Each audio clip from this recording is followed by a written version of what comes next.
아주 오랜 옛날 옛적에 한 나무꾼이 살고 있었다고 합니다. 어느 여름날 비가 많이 오고 큰 물난리가 나서 많은 집들이 강에 떠내려가고 있었답니다. 나무꾼이 보니 강에 떠내려가는 노루가 하나가 보입니다. 막 살려달라고 발버둥 치는 것 같아요. 그래서 위험한데 나무꾼이 이렇게 그 노루에게 다른 걸 붙잡고 가가지고 노루를 붙잡아서 살려줬어요. 근데 이게 웬일입니까? 조금 있다가 보니까 저쪽에서 또 웬 뱀이 한 마리가 막 허우적대면서 살려달라고 하는 것 같아요.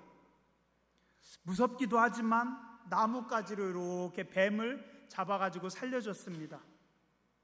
근데 조금 있다 보니까 이번에는 또 사람 살려 하면서 웬 청년 하나가 막 물에 허우적댑니다. 힘이 빠지고 상당히 위험했지만 그래도 살려야 되니까 간신히 그 청년을 붙잡아가지고 그 험한 물살 속에서 그 청년을 붙잡아서 살려줬습니다. 노루가 떠나고 뱀이 떠나고 청년도 여러 번 고맙다고 인사하고 떠났어요. 그 청년은 멀리 가지 않고 그 바로 이웃 마을에 가서 자리를 잡고 삽니다. 근데 몇 년 후에 어느 날 이 나무꾼이 산에서 나무를 하는데 앞에 갑자기 노루가 한 마리 나타났어요. 가만히 보니 몇 년 전에 자기가 구해준 그 노루입니다. 이 노루가 반갑게 나무꾼을 보더니 뭔가 자꾸 신용을 하는 것 같아요. 이상하다 했더니 나무꾼이 노루의 신용을 보면서 쫓아갔어요. 이 노루가 산속으로 들어가더니 어느 지점에 가가지고 이렇게 땅을 발로 막 파는 겁니다. 뭐 하는 거지? 그래서 이 나무꾼이 고기를 이렇게 헤쳐보니까 이게 웬일입니까? 항아리가 하나 나왔는데 그 항아리가 보물 항아리더래요. 항아리 속에 보물이 가득 들어있는 겁니다. 이 착한 노루 녀석이 은혜를 갚은 겁니다.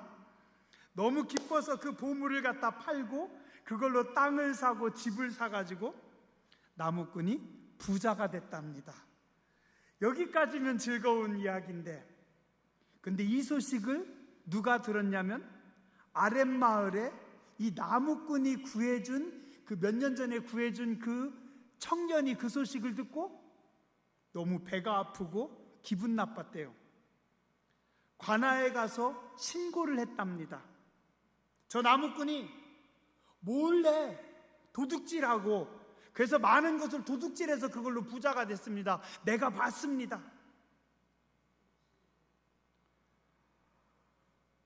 사또가 그 이야기를 듣고 나무꾼을 부릅니다.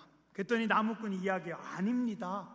몇 년 전에 제가 물에 떠내려가는 노루를 살려줬는데 글쎄 이 노루 녀석이 어느 날 내가 산에 갔는데 나를 데리고 가더니 보물 항아리를 보여줬습니다. 그래서 내가 이렇게 부자가 됐습니다. 자, 여러분들 생각에는 노루가 보물 항아리를 줬다고 하는 말이 더 믿음이 갑니까? 아니면 도둑질한 게 더 믿을만해요? 사또가 무슨 헛소리냐고 말이 되는 소리를 하라고 나무꾼의 이야기를 듣지 않고 그만 감옥에다가 가둬버렸대요. 근데 그리고 나서 며칠 후에 밤에 뱀이 한 마리 나타나가지고 사또를 물었대요. 그날부터 사또의 다리가 몸이 막 붓기 시작하는데 안 낫는 겁니다. 어떻게 해도 안 낫는 거예요. 사또가 죽게 됐습니다. 온 지역에 난리가 났대요. 근데 이게 웬일이에요? 어느 날 밤에 이 나무꾼이 누워서 자는데 자기 다리가 따끔한 겁니다. 깜짝 놀라서 봤더니 자기가 몇 년 전에 구해준 뱀이 와가지고 자기 발을 물고 사라져버린 겁니다. 내가 그 젊은이를 구해주고 이렇게 고난당하는 것도 힘든데 이제는 내가 구해준 뱀까지 와가지고 나를 물어서 죽이는구나. 너무 서러웠습니다. 몸은 점점 뚱뚱 부어오는 겁니다. 근데 이게 웬일이에요? 그 다음날 자기를 문 그 뱀이 또 나타났어요. 저 나쁜 놈. 근데 이 뱀이 입에 뭘 물고 온 겁니다. 웬 잎을 물고 와가지고 잎을 몇 개 그 앞에 떨어뜨려 놓더니 스르르 사라지더래요. 혹시나 하는 마음에 그 잎을 으깨가지고 다리에 발랐더니 이게 웬일이에요? 몸에 붓기가 싹 빠지면서 몸이 싹 낫더래요. 그래서 그 붓기를 빠뜨리게 한 그 잎을 갖다가 누구에게? 사또에게 들여가지고 사또의 병도 고치고, 사또가 나무꾼의 이야기를 듣고 나무꾼을 꺼내고 그 젊은이를 감옥에 갖다 집어넣었대요. 그리고 나무꾼은 행복하게 잘 살았답니다. 누가 지은 이야기인지는 모르겠지만 옛날 얘기 중에 하나예요. 거기서 나온 말이 있습니다. 거기서 나온 속담이 뭔지 아세요? 머리 검은 짐승은 거두지 마라. 은혜와 사랑을 입었는데도 모르는 사람, 은혜의 깊이를 망각한 사람들,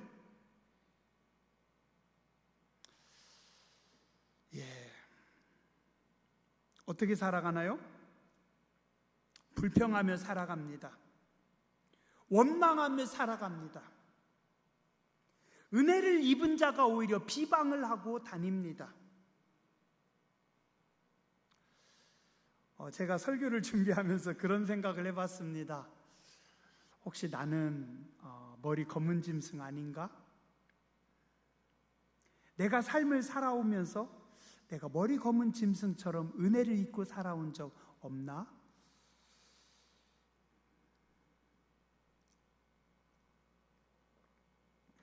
조심해야 됩니다. 그런가 하면 은혜의 무게를 아는 사람도 있습니다. 좀 속상한 일이 있어도, 오해되는 것이 있어도, 마음에 안 드는 게 있어도 은혜의 깊이와 무게를 알기 때문에 감사하며 사는 겁니다. 서운한 것보다는 받은 은혜가 더 크기 때문에 은혜를 고백하며 살아갑니다. 우리는 인생을 내 중심으로 살다 보니 은원관계도 내 중심으로 해석하고 판단할 때가 많습니다. 그래서 보통의 사람들은 원하는 바위에 새기고 은혜는 모래에 새깁니다. 내 중심이다 보니까 내가 기분 나쁘고 내가 속상하고 내가 억울한 거는 바위에 새겨놓고 죽을 때까지 안 잊어버리고 꼬부라져 있고, 내가 받은 은혜는 바닷가에 모래에다가 써놓고 금방 잊어버리는 겁니다. 근데 우리는 인생을 반대로 살아야 합니다. 원하는 모래에 새기고 은혜는 바위에 새겨야 합니다. 또한 이 말은 사람과 사람 사이의 관계도 되겠지만 하나님과 나 사이의 관계에서 반드시 기억해야 합니다. 진짜 은혜의 크기를, 깊이를, 무게를 아는 사람들은 하나님 앞에서 깊은 감사와 찬송을 드립니다.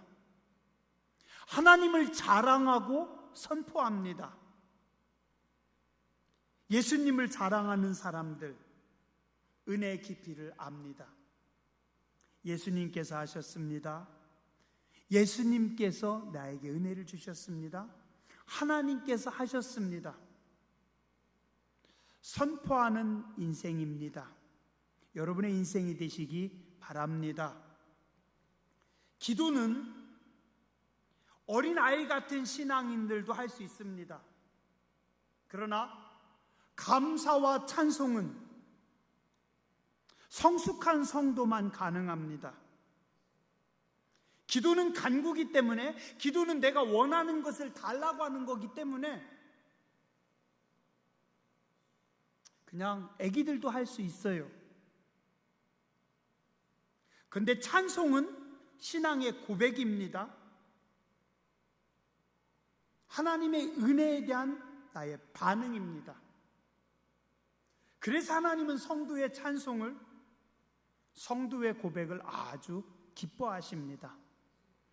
여러분의 기도도 기뻐하지만 여러분들이 찬송할 때, 여러분들이 하나님 앞에 고백할 때, 은혜를 기억할 때 하나님께서 아주 기뻐하십니다.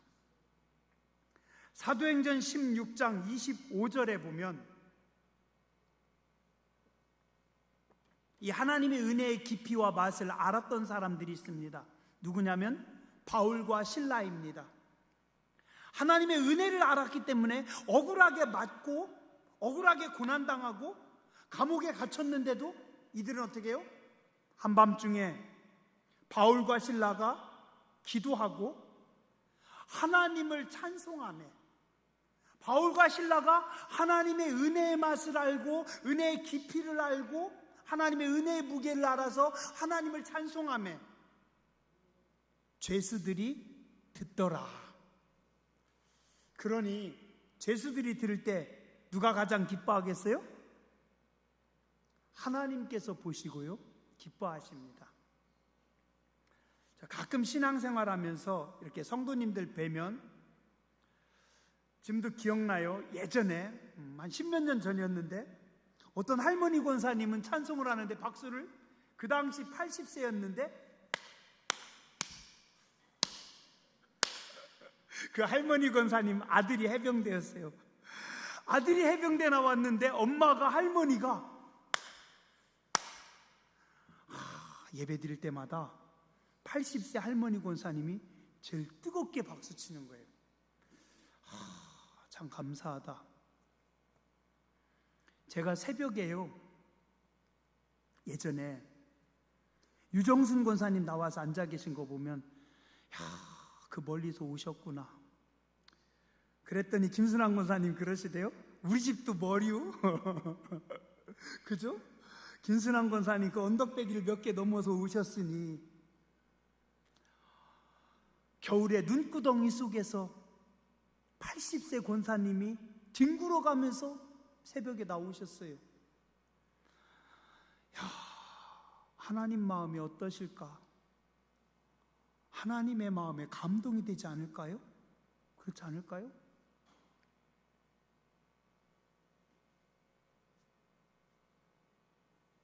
어느 날 새벽에 제가 기도하다가 너무 피곤해서 잠들었어요. 기도하다가 잠들었는데 딱 뒤에서 무슨 소리가 들려서 딱 깼어요. 딱 꼭 그런 소리야, 그런 기도할 땐 하나님께서 저를 딱 깨주세요. 이 목사야, 들어라. 하나님, 우리 목사님 전남 서지방에서 제일 훌륭한 목사님 되게 해주시고 으뜸 가는 목사님 되게 해주시고 10몇 년 전에 그 권사님이 기도하시는 거예요. 깜빡 잠들었는데 그런 기도할 땐 또 딱 깨요. 뒤에서 권사님이 그 기도 하시는 거예요. 아이고 주여. 어떤 권사님이 그러세요?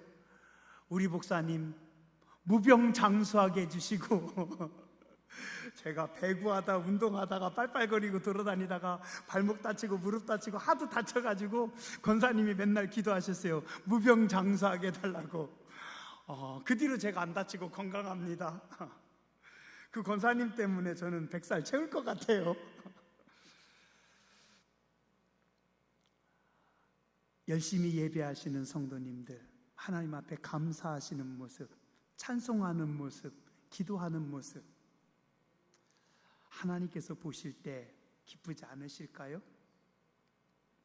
한밤중에 바울과 실라가 찬송했더니 하나님께서 응답하십니다. 이에 갑자기 큰 지진이 나서 옥터가 움직이고 문이 곧 다 열림에 모든 사람이 매인 것이 다 벗어진지라. 따라하시죠. 찬송이 기적을 낳습니다. 찬송이 하늘문을 엽니다. 감사의 고백, 찬송이 많은 성도님들 되시길 주님의 이름으로 축원합니다. 시편 47편은 찬양시입니다. 찬양시. 고라 자손들이 썼는데, 고라 자손들이 썼는지 모았는지는 모르겠어요. 어쨌든 고라 자손들의 시라고 하는데, 성사학자들은 아마도 이 시편 47편은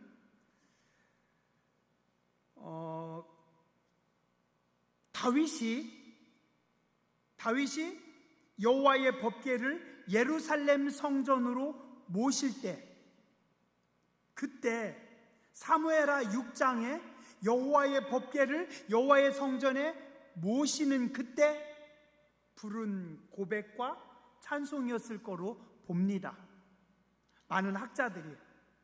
또 실제 내용도 이렇게 살펴보면 그 내용하고 많이 맞습니다. 좀 보시죠. 찬송시입니다. 하나님의 은혜에 감사하며 하나님을 높이며 찬송하는 겁니다.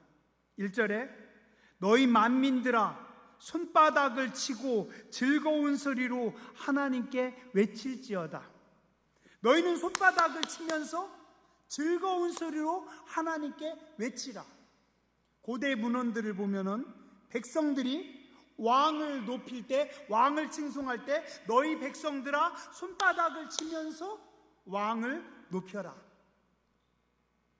이스라엘 백성들아 손바닥을 치면서 박수 치면서 큰 소리로 즐겁게 하나님께 외쳐라. 즐겁게 하나님을 찬송하라.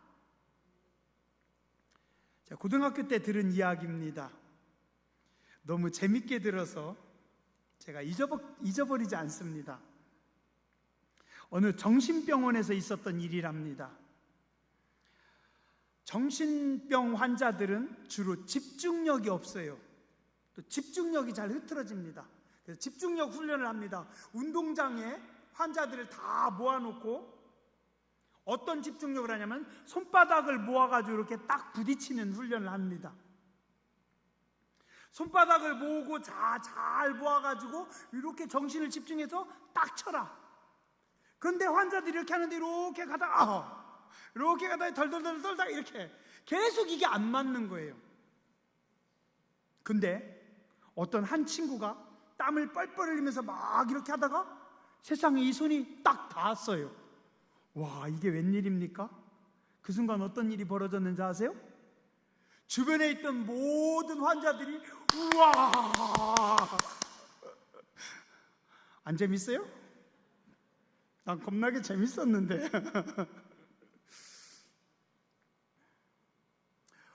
억지로 하는 게 아니라 자연스럽게 나도 모르게 기쁨으로 박수치면서 즐거운 소리로 하나님께 외칠지어다. 감격이 있는 겁니다. 기쁨이 있는 겁니다. 너무 좋아서 나도 모르게 막 환호하면서 박수치면서 너무 신나서 하나님께 찬양하는 겁니다. 제가 몇 주 전에 한 두 주 전에 경험했어요. TV 보다가 세상에 그 순간에 딱 관역으로 꽂혀서 대한민국 금입니다. 나도 모르게 우와 잘했어. 박수치면서 기쁨으로 하나님을 찬양하는 겁니다. 2절에 보니까 지존하신 여호와는 두려우시고 온 땅에 큰 왕이 되심이니이다. 지존하신 하나님은 큰 왕입니다. 절대적인 통치자십니다. 와, 하나님께서 하셨습니다. 하나님 정말 기가 막히십니다. 하나님께서 하시는군요. 지나고 나서 보니 너무 놀라운 겁니다. 지존하신 여호와는 두려우시고 온 땅에 큰 왕이십니다. 하나님께서 하신 일 지나고 나서 보니 소름 돋도록 두렵고 하나님 경이로우십니다. 누구의 고백이에요? 다윗의 고백입니다. 그런 것 같아요. 다윗이요 지나온 날을 돌아보니 하나님께서 여기까지 인도하셨고 우리나라를 세우셨고 지금 여호와의 법궤를 모셔오고 있는 겁니다.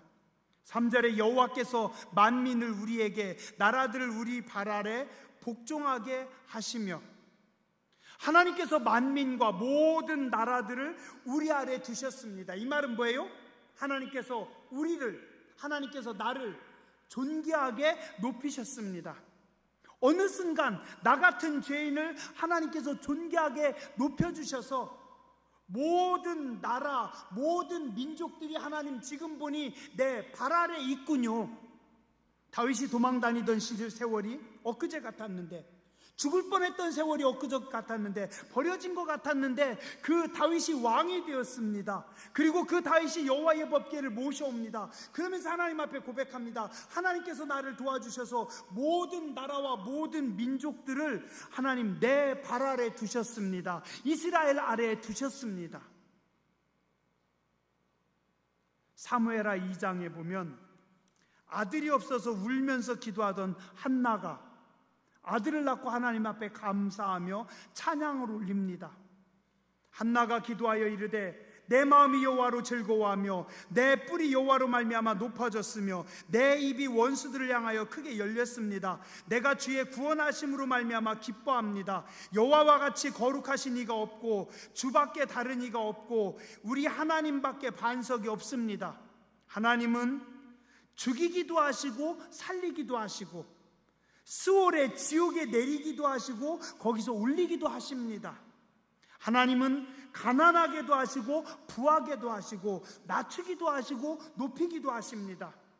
가난한 자를 진토에서 진흙더미에서 일으키시고 빈궁한 자를 거름더미에서 두엄에서 올리셔서 귀족들하고 함께 앉게 하십니다. 영광의 자리를 차지하게 하십니다. 누가요? 하나님께서. 지금 누가? 한나가 고백합니다. 하나님께서 가난한 자, 비천한 자, 진흙에 앉아있는 나, 거름더미 두엄에 앉아있는 나를 높이셔서 귀족들과 함께 하셨습니다. 따라 하시죠. 하나님께서 나를 존귀하게 하셨습니다. 하나님께서 나를 높여주셨습니다. 나의 나 된 것은 전적인 하나님의 은혜입니다. 오늘 다윗이 고백합니다. 하나님께서 만민을 우리에게, 나라들을 우리 발 아래 복종하게 하셨습니다. 4절에 보니 다윗은 하나님이 주신 기업에 대해서 찬송합니다. 하나님께서 나에게 기업을 주셨습니다. 우리를 위하여 기업을 택하시나니 곧 사랑하신 야곱의 영화로다. 세 번역에 보면 주님은 우리에게 땅을 선택해 주셨습니다. 이 땅은 하나님께서 사랑하시는 야곱의 자랑거리입니다. 현대인의 성경에 보면 하나님께서 우리에게 새 땅을 택하셨으니 사랑하는 백성의 자랑스러운 유산입니다. 자, 이 4절은 하나님께서 우리에게 기업을 주셨습니다. 우리는 누굽니까? 하나님께서 사랑하는 하나님의 자녀입니다. 그러니까 지금 내가 받은 이 기업은 하나님께서 사랑하는 자녀들에게 주신 기업입니다. 오늘 우리에게 젖과 꿀이 흐르는 땅을 주신 하나님, 내게 기름을 부으시고 내게 복을 주시고 하나님께서 기름 부으시고 복 주신 이 땅에서 숨쉬며 살게 하셨습니다. 기업을 주신 하나님을 내가 찬양합니다. 다윗이 고백하는 겁니다. 왕이 나를 존귀하게 하셨습니다. 하나님께서 나에게, 우리 이스라엘 백성들에게 우리의 삶의 터전 기업을 하나님께서 주셨습니다. 우리는 하나님의 사랑하는 백성들입니다. 예전에 제가 그 시편 16편에서 그런 말씀 여러 번 드렸습니다. 시편 16편 5절에서 7절에 보면 여호와는 나의 산업과 나의 잔의 소득이시니 나의 분깃을 지키시나이다. 내게 줄로 재어준 구역은 아름다운 곳에 있으며 나의 기업이 실로 아름답도다. 하나님께서 나에게 줄로 재어준 구역은 아름다운 곳에 있고 하나님이 나에게 주신 기업이 아름답습니다. 나를 훈계하신 여호와를 송축할지라 밤마다 내 양심이 나를 교훈하도다. 우리 예전 성경 나를 훈계하신 여호와를 송축할지라. 밤마다 내 심장이 나를 교훈하시나이다. 저는 이 말씀이 참 좋아요. 밤마다 내 심장이 나를 교훈합니다. 하나님께서 내게 주신 기업이 아름답습니다. 하나님께서 우리에게 주신 그 기업, 하나님께서 우리에게 주신 그 땅이 하나님 아름답고 귀합니다.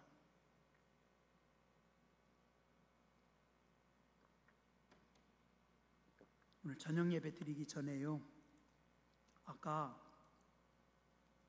제가 설교 정리하고 있는데 유정순 권사님 아드님 그리고 며느님이 잠깐 교회 오셨어요. 잠깐 만나자고 하셔가지고 잠깐 말씀 나눴습니다. 유정순 권사님 이름으로 1,000만 원을 헌금하시겠다고, 목사님 이거 귀한 곳에 써달라고 우리 어머니의 마음을 기쁘게 받아주시고 어머니의 마음을 기억해 주시고 귀한 곳에 잘 사용해 달라고. 예, 집사님 그럴게요. 혼자 들어서 설교 정리하다가 잠깐 생각해 봤어요. 유정순 권사님이 살아생전에 1,000만 원의 돈을 자기를 위해서 써보신 적이 있을까? 그분이 1,000만 원이라고 하는 돈을 만져본 적도 많지 않을 거예요. 정재순 권사님이 자기를 위해서 1,000만 원을 만지거나 써본 적 있을까요, 장로님? 이순용 권사님이 자기를 위해서 1,000만 원을 쓰거나 만져본 적 있을까요? 박은미 집사님이 1,000만 원이라고 하는 돈을 쓰거나 만져본 적 있을까요? 이분들이 다 생전에 자기를 위해서 써본 적이 없는 그 큰 돈을 거의 만져보지도 못했을 텐데 그걸 하나님께 드리면서 의미 있게 써달라고 하시는 겁니다. 어쩌면 하나님께서 그분들에게 주신 삶, 기업에 대한 마지막 신앙 고백이 아닐까요? 하나님께서 그분들의 그 고백 기뻐하실 것 같아요. 반드시 그 자손들에게 하나님께서 갚으실 거예요. 기억하실라나 모르겠어요. 몇 년 전에 우리 그 차민희 지휘자님 서울에서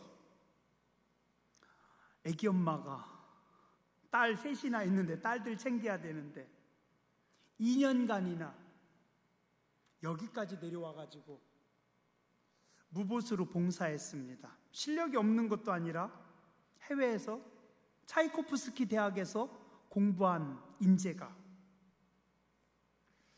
자신에게 주신 하나님이 주신 음악적인 재능을 가지고 하나님이 주신 기업에 대해 고백을 하고 하나님께 감사하는 겁니다. 하나님께서 그 모습을 얼마나 기뻐하실까? 언젠가 하나님께서 그 가정에 혹은 그 딸들에게 갚아주시겠지? 하나님께서 내게 주신 기업에 대한 오늘 신앙 고백을 하는 겁니다. 사랑하는 하나님께서 우리에게 주신 영광입니다. 참 고마워요. 우리 권사님들이, 성도님들이 하나님께서 내게 주신 기업에 대한, 내게 주신 인생에 대한 신앙 고백입니다. 나를 사랑하신 하나님, 내게 베풀어 주신 은혜와 영광에 대한 고백. 5절부터 8절까지 말씀 보면은요, 사무엘하 6장 12절에서 19절, 아까 말씀드렸던 그 배경인 것 같아요. 오베데돔의 집에 있던 여호와의 법궤가 다윗이 있는 예루살렘 성으로 옮겨옵니다. 이스라엘의 중심, 통치자의 성, 왕이 있는 예루살렘 성의 중심에 누가 옵니까? 여호와의 법궤가 오십니다. 하나님이 오십니다. 이스라엘 통치의 중심에 하나님께서 좌정하십니다. 기억하시려나 모르겠어요. 예전에 시편 29편 우리가 나눌 때 여호와의 소리가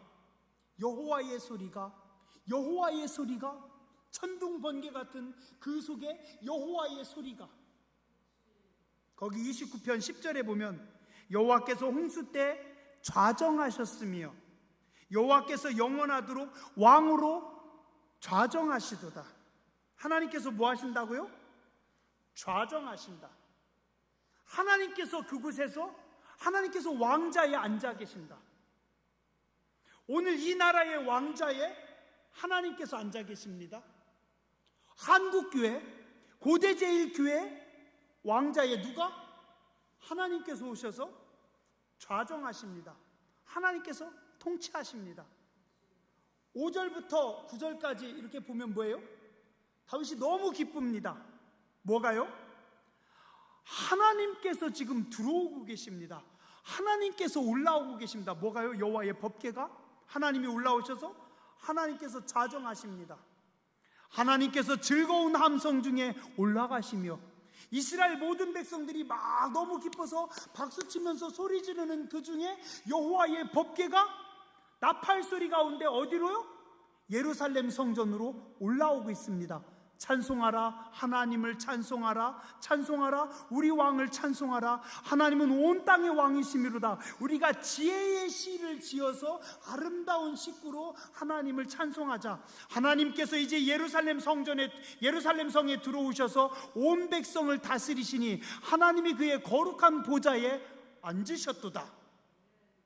다윗이 왕이 아니라 이스라엘의 왕좌에 다윗이 앉는 것이 아니라 하나님께서 이스라엘의 왕좌에 앉으셔서 하나님께서 좌정하셔서 하나님께서 다스리시고 하나님께서 통치하신다. 하나님의 임재하심입니다. 하나님의 좌정하심입니다. 하나님의 통치하심입니다. 하나님의 절대 주권을 선포하십니다. 기쁨으로 영광 중에 하나님을 찬양하는 겁니다. 이 다윗의 신앙 고백이 오늘 시편 47편의 신앙 고백이 여러분의 고백이 되고 우리의 고백이 돼야 됩니다. 하나님께서 내 인생에 좌정하셔서, 하나님께서 우리 가정에 좌정하셔서, 하나님께서 내 기업에 좌정하셔서, 하나님께서 우리 교회 가운데 좌정하셔서, 하나님께서 이곳에 임재하셔서, 하나님께서 올라오셔서, 하나님께서 통치하시고, 하나님께서 말씀하시고, 하나님께서 다스리시고, 하나님께서 주관하시고. 9절에 보니 문나라의 고관들이 모이며 이스라엘의 하나님, 아브라함의 하나님의 백성이 되도다.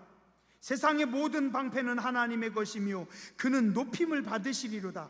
세상의 통치자들이 모이고 그들이 하나님의 백성이 되고 세상의 모든 방패는 하나님의 것이며, 이것은 다른 번역들에 보면 세상의 모든 군왕들, 세상의 모든 나라와 왕들이 하나님의 것임이며 하나님께서 높임을 받으시리로다. 세상의 모든 고관들, 모든 나라, 모든 왕들 위에 누가 좌정하십니까? 하나님께서 좌정하시고 하나님께서 통치하시고 하나님께서 높임을 받으신다. 하나님의 하나님 되심을, 하나님의 절대적인 통치하심을 선포합니다. 여호와의 법궤를 모신 다윗과 이스라엘 백성들의 신앙 고백이, 오늘 시편 47편의 신앙 고백이 오늘 여러분의 성숙한 고백과 찬양시가 되시길 주님의 이름으로 축원합니다. 기도하겠습니다.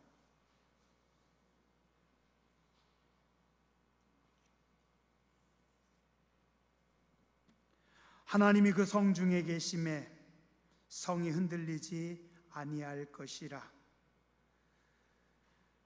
하나님께서 즐거운 함성 중에 올라가시며 여호와께서 나팔 소리 중에 올라가시는도다. 하나님이 뭇 백성을 다스리시며 하나님이 그의 거룩한 보좌에 앉으셨도다. 우리의 통치자 되시는 하나님, 역사의 주인이 되신 하나님, 비천하고 보잘것없는 저희에게 존귀함을 주시고 기업을 주시고 우리의 기업 가운데, 우리의 땅 가운데 임재하시고 좌정하시고 통치하시고 말씀하시는 하나님, 우리의 시선이, 우리의 마음이, 우리의 중심이 하나님께로 향하게 하여 주시고 오늘 우리가 온전히 하나님을 찬양하며 높이는 거룩한 백성들이 되게 하여 주시옵소서. 존귀하신 주님, 예수님 이름으로 감사하며 기도드렸습니다. 아멘.